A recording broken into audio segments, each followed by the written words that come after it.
김동인의 감자. 싸움, 간통, 살인, 도적, 구걸, 징역, 이 세상의 모든 비극과 활극의 근원지인 칠성문 밖 빈민굴로 오기 전까지는 복녀의 부처는 산업공상의 제2위에 드는 농민이었었다. 복녀는 원래 가난은 하나마 정직한 농가에서 규칙 있게 자라난 처녀였었다. 이전 선비의 엄한 규율은 농민으로 떨어지자부터 없어졌다 하나 그러나 어딘지는 모르지만 딴 농민보다는 좀 똑똑하고 엄한 가율이 그의 집에 그냥 남아 있었다. 그 가운데서 자라난 복녀는 물론 다른 집 처녀들과 같이 여름에는 벌거벗고 겨울에서 몇 감고 바짓바람으로 동리를 돌아다니는 것을 예사로 알기는 알았지만 그러나 그의 마음속에는 막연하나마 도덕이라는 것에 대한 접품을 가지고 있었다. 그는 15살 나는 해에 동리 호라비에게 80원에 팔려서 시집이라는 것을 갔다. 그의 새서방, 영감이라는 편이 적당할까? 새서방이라는 사람은 그보다 20년이나 위로서 원래 아버지의 시대에는 상당한 농군으로서 밭도 몇 마지기가 있었으나 그의 대로 내려오면서는 하나 둘 줄기 시작하여서 마지막에 복녀를 산 80원이 그의 마지막 재산이었었다. 그는 극도로 게으른 사람이었었다. 동리 노인들의 주선으로 소작밭 꽤나 얻어주면 종자만 뿌려둔 뒤에는 후치질도 안 하고 김도 안 메고 그냥 내버려 두었다가는 가을에 가서는 되는 대로 거두어서 금년은 흉년이네 하고 전주집에는 가져도 안 가고 자기 혼자 먹어버리고 하였다. 그러니까 그는 한 밭을 이태를 연하여 붙여본 일이 없었다. 이리하여 몇 해를 지내는 동안 그는 그 동리에서는 밭을 못 얻으리만큼 인심을 잃고 말았다. 복녀가 시집을 간 뒤 한 3, 4년은 장인의 덕택으로 이렁저렁 지나갔으나 이전 선비의 꼬리인 장인은 차차 사위를 밉게 보기 시작하였다. 그들은 처가에서까지 신용을 잃게 되었다. 그들 부처는 여러 가지로 의논하다가 할 일 없이 평양성 안으로 막벌이로 들어왔다. 그러나 게으른 그에게는 막벌이나마 역시 되지 않았다. 하루 종일 지게를 지고 연광정에 가서 대동강만 내려다보고 있으니 어찌 막벌이인들 될까. 한 서너 달 막벌이를 하다가 그들은 요행 어떤 집 막간 행랑살이로 들어가게 되었다. 그러나 그 집에서도 얼마 안 하여 쫓겨나왔다. 복녀는 부지런히 주인집 일을 보았지만 남편의 게으름은 어찌할 수가 없었다. 매일 복녀는 눈에 칼을 세워가지고 남편을 채근하였지만 그의 게으른 버릇은 개를 줄 수는 없었다. 뱃섬 좀 치워달라고요? 남 졸음 오는데 님자 치우시관. 내가 치우나요? 20년이나 밥 먹고 그걸 못 치워? 에이구 칵 죽구나 말디. 2년 뭘? 이러한 싸움이 그치지 않다가 마침내 그 집에서도 쫓겨나왔다. 이젠 어디로 가나. 그들은 할 일 없이 칠성문 밖 빈민굴로 밀려 나오게 되었다. 칠성문 밖을 한 부락으로 삼고 그곳에 모여있는 모든 사람들의 정업은 거라지요. 부업으로는 도적질과 자기네끼리의 매음, 그 밖에 이 세상의 모든 무섭고 더러운 죄악이었었다. 복녀도 그 정업으로 나섰다. 그러나 19살의 한창 좋은 나이에 여편네에게 누가 밥인들 잘 줄까? 젊은 거이 거랑질은 왜? 그런 소리를 들을 때마다 그는 여러 가지 말로 남편이 병으로 죽어가거니 어쩌거니 핑계를 대었지만 그런 핑계에는 단련된 평양 시민의 동정은 역시 살 수가 없었다. 그들은 이 칠성문 밖에서도 가장 가난한 사람 가운데 드는 편이었다. 그 가운데서 잘 수입되는 사람은 하루에 5리짜리 돈뿐으로 1원 7, 80전의 현금을 쥐고 돌아오는 사람까지 있었다.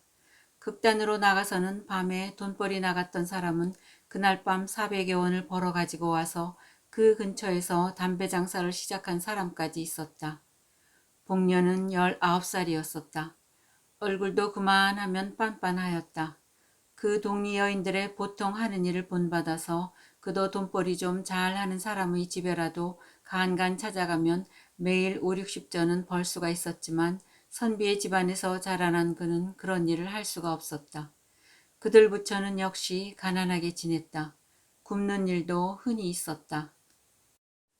기자며 솔밭에 송충이가 끓었다. 그때 평양부에서는 그 송충이를 잡는데 은혜를 베푸는 뜻으로 칠성문 밖 빈민굴의 여인들을 인부로 쓰게 되었다.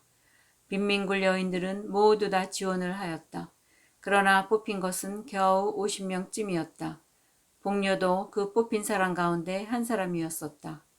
복녀는 열심으로 송충이를 잡았다. 소나무에 사다리를 놓고 올라가서는 송충이를 집게로 집어서 약물에 잡아놓고 그의 통은 잠깐 새에 차고 하였다. 하루에 32전씩의 공전이 그의 손에 들어왔다. 그러나 대여세 하는 동안에 그는 이상한 현상을 하나 발견하였다. 그것은 다른 것이 아니라 젊은 여인부 한 연함은 사람은 언제나 송충이는 안 잡고 아래에서 지절거리며 웃고 날뛰기만 하고 있는 것이었다. 뿐만 아니라 그 놀고 있는 인부의 공전은 일하는 사람의 공전보다 8전이나 더 내어주는 것이다. 감독은 한 사람뿐이지만 감독도 그들의 놀고 있는 것을 묵인할 뿐만 아니라 때때로는 자기까지 섞여서 놀고 있었다.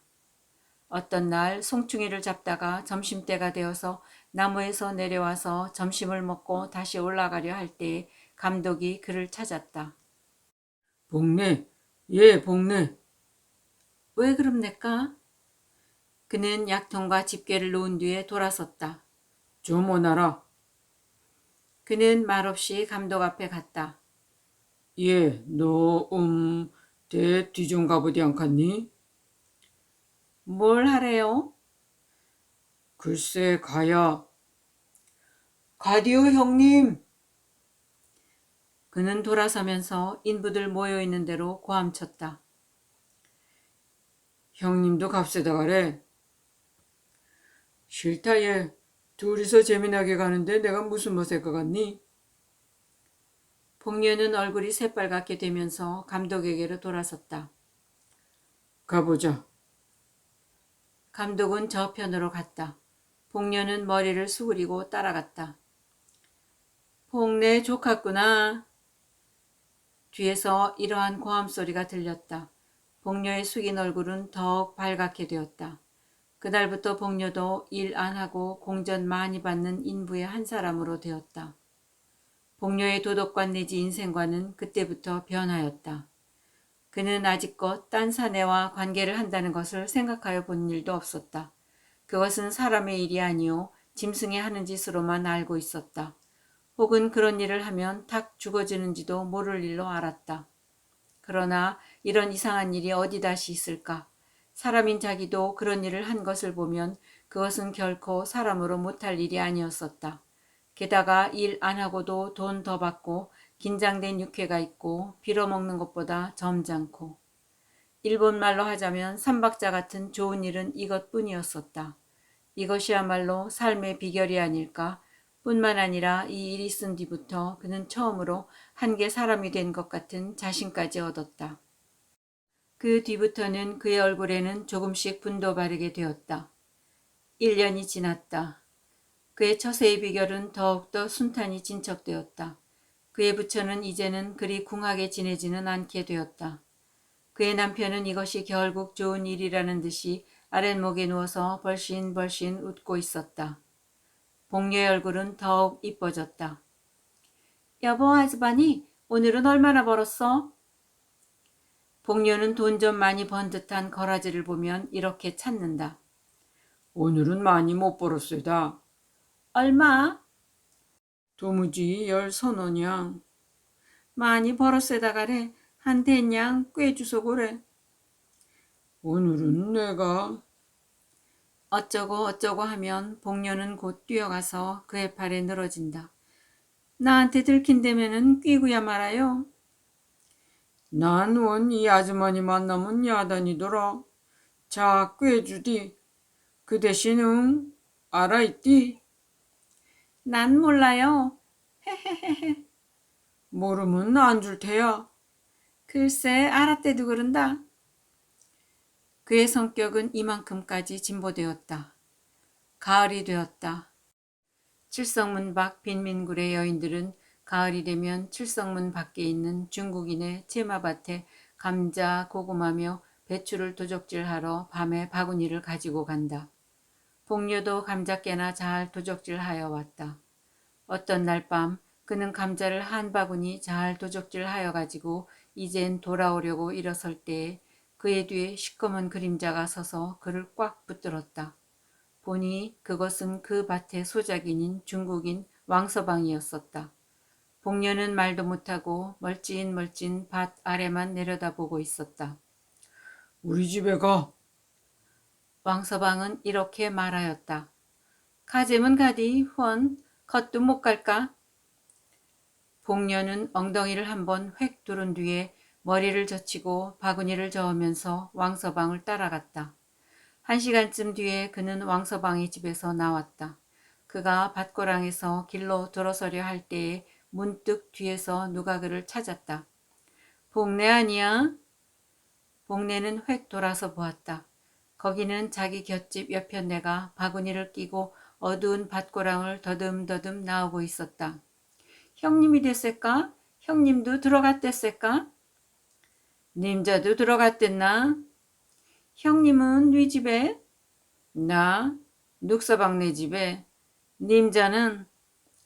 난 왕서방네. 형님 얼마 받았어? 눅서방네 그 깍쟁이 놈 배추 3팩이. 난 3원 받았디. 복녀는 자랑스러운 듯이 대답하였다. 10분쯤 뒤에 그는 자기 남편과 그 앞에 돈 3원을 내어놓은 뒤에 아까 그 왕서방의 이야기를 하면서 웃고 있었다. 그 뒤부터 왕서방은 무시로 복녀를 찾아왔다.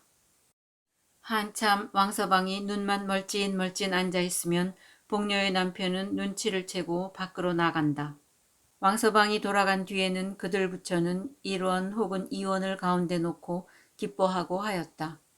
복녀는 차차 동리 거지들한테 애교를 파는 것을 중지하였다. 왕서방이 분주하여 못 올 때가 있으면 복녀는 스스로 왕서방의 집까지 찾아갈 때도 있었다. 복녀의 부처는 이제 이 빈민굴의 한 부자였었다. 그 겨울도 가고 봄이 이르렀다. 그때 왕서방은 돈 100원으로 어떤 처녀를 하나 마누라로 사오게 되었다. 흥! 복녀는 다만 코웃음만 쳤다. 복녀 강짜 같구만. 동리 여편네들이 이런 말을 하면 복녀는 흥하고 코웃음을 웃고 하였다. 내가 강짜를 해? 그는 늘 힘있게 부인하고 하였다. 그러나 그의 마음에 생기는 검은 그림자는 어찌할 수가 없었다. 이놈 왕서방 내 두고 보자. 왕서방의 색시를 데려오는 날이 가까웠다. 왕서방은 아직껏 자랑하던 기다란 머리를 깎았다. 동시에 그것은 새색시의 의견이라는 소문이 쫙 퍼졌다. 흥! 복녀는 역시 코웃음만 쳤다. 마침내 색시가 오는 날이 이르렀다. 칠보단장의 4인교를 탄 색시가 칠성문 밖 채마밭 가운데 있는 왕서방의 집에 이르렀다. 밤이 깊도록 왕서방의 집에는 중국인들이 모여서 별 한 학기를 뜯으며 별 한 곡조로 노래하며 야단하였다. 복녀는 집 모퉁이에 숨어서서 눈에 살개를 띠고 방 안의 동정을 듣고 있었다. 다른 중국인들은 새벽 2시쯤 하여 돌아갔다. 그 돌아가는 것을 보면서 복녀는 왕서방의 집 안에 들어갔다. 복녀의 얼굴에는 분이 하얗게 발려 있었다. 신랑 신부는 놀라서 그를 쳐다보았다. 그것을 무서운 눈으로 흘겨보면서 그는 왕서방에게 가서 팔을 잡고 늘어졌다. 그의 입에서는 이상한 웃음이 흘렀다. 자, 우리 집으로 가요. 왕서방은 아무 말도 못하였다. 눈만 정처 없이 두룩두룩하였다. 복녀는 다시 한번 왕서방을 흔들었다. 자, 어서. 우리 오늘 밤 일이 있어 못 가. 일은 밤중에 무슨 일? 그래도 우리 일이. 복녀의 입에 아직껏 떠돌던 이상한 웃음은 문득 없어졌다. 이까짓 것? 그는 발을 들어서 치장한 신부의 머리를 찼다. 자, 가자오, 가자오. 왕서방은 와들와들 떨었다. 왕서방은 복녀의 손을 뿌리쳤다. 복녀는 쓰러졌다. 그러나 곧 다시 일어섰다. 그가 다시 일어설 때는 그의 손에는 얼른얼른 하는 낫이 한 자루 들려 있었다. 이 떼놈 죽어라 죽어라. 이놈 나 때렸디? 이놈아 아이고 사람 죽이누나. 그는 목을 놓고 쳐울면서 낫을 휘둘렀다. 칠성문 밖 외딴 밭 가운데 홀로 서 있는 왕서방의 집에서는 일장의 활극이 일어났다. 그러나 그 활극도 곧 잠잠하게 되었다. 복녀의 손에 들려있던 낫은 어느덧 왕서방의 손으로 넘어가고 복녀는 목으로 피를 쏟으면서 그 자리에 고꾸라져 있었다. 복녀의 송장은 사흘이 지나도록 무덤으로 못 갔다. 왕서방은 몇 번을 복녀의 남편을 찾아갔다. 복녀의 남편도 때때로 왕서방을 찾아갔다. 둘의 새에는 무슨 교섭하는 일이 있었다. 사흘이 지났다. 밤중에 복녀의 시체는 왕서방의 집에서 남편의 집으로 옮겼다. 그리고 그 시체에는 세 사람이 둘러앉았다. 한 사람은 복녀의 남편, 한 사람은 왕서방, 또 한 사람은 어떤 한방의사. 왕서방은 말없이 돈주머니를 꺼내어 10원짜리 지폐 석 장을 복녀의 남편에게 주었다. 한방의의 손에도 10원짜리 2장이 갔다. 이튿날 복녀는 뇌일혈로 죽었다는 한방의의 진단으로 공동묘지로 가져갔다.